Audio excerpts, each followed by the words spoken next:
اچھا یہ بتائیے، آپ لوگ گاڑی چلاتے ہیں؟ گاڑی چلاتے نا؟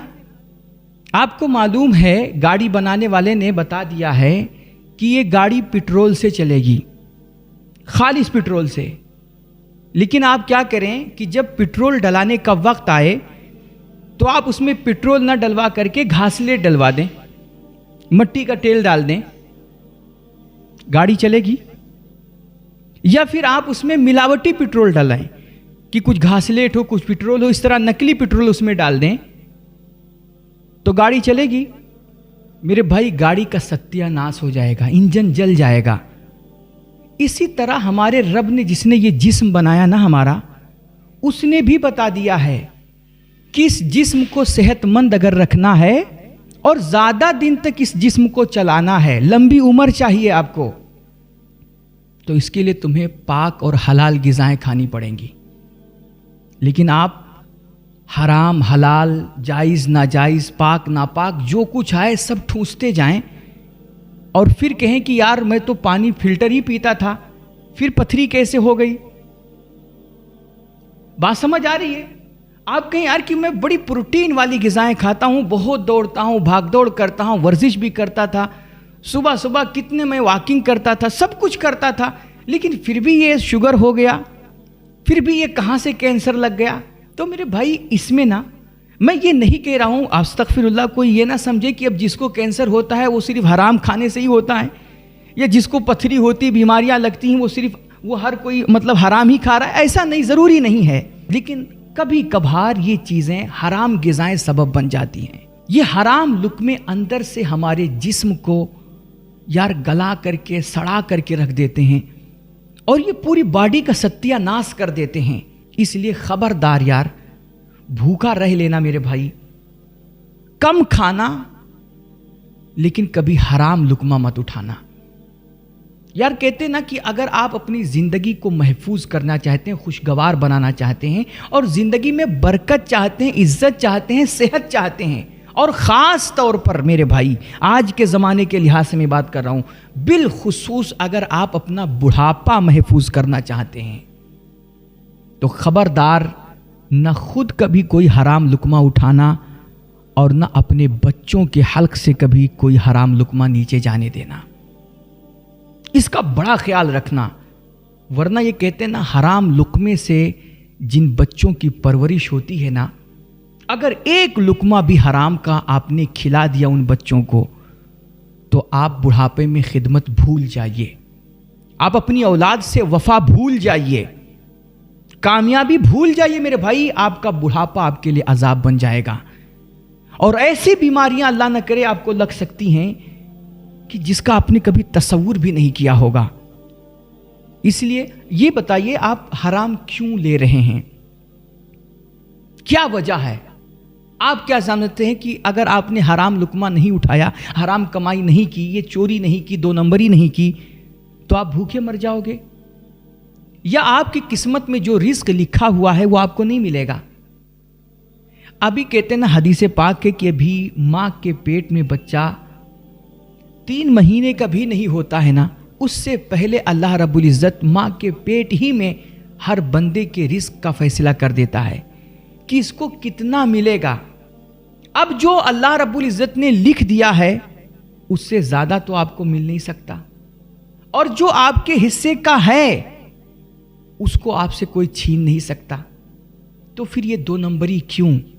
یہ بے ایمانی کیوں؟ یہ چوری ڈکیتی کیوں آپ حرام کی طرف جا رہے ہیں؟ یار ہمارے بزرگ فرمایا کرتے تھے کہ جس طرح نا موت انسان کا پیچھا کرتی ہے، موت جو اللہ نے لکھ دیا ہے جس وقت پر آنی ہوگی، وہ آپ کہیں بھی ہوں، کسی بھی جگہ ہوں، موت آپ کے وقت پر وہ آپ کو آ ہی جائے گی. اسی طرح جس طرح موت بندے کا پیچھا کرتی ہے نا، اسی طرح بندے کی قسمت میں لکھا ہوا رزق اس کا پیچھا کرتا ہے. آپ کی قسمت میں جو لکھا ہوا ہے وہ ہر حال میں آپ کو ملے گا. تو پھر یہ بے ایمانی کیوں کرتے ہیں میرے بھائی؟ اس لیے خبردار یار.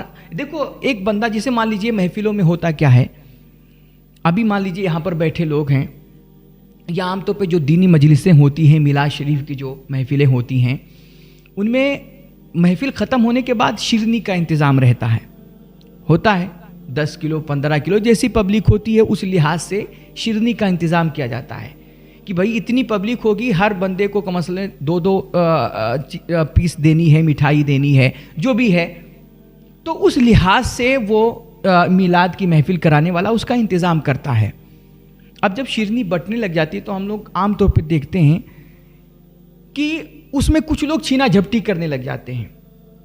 یہ بتائیے، یہ چھینا جھپٹی کرنے والے جو چھینتے ہیں، اگر وہ اپنی جگہ پہ شانتی کے ساتھ شرافت کے ساتھ بیٹھے رہے تو کیا ان کو یہ شیرنی نہیں ملے گی؟ ملے گی بھائی۔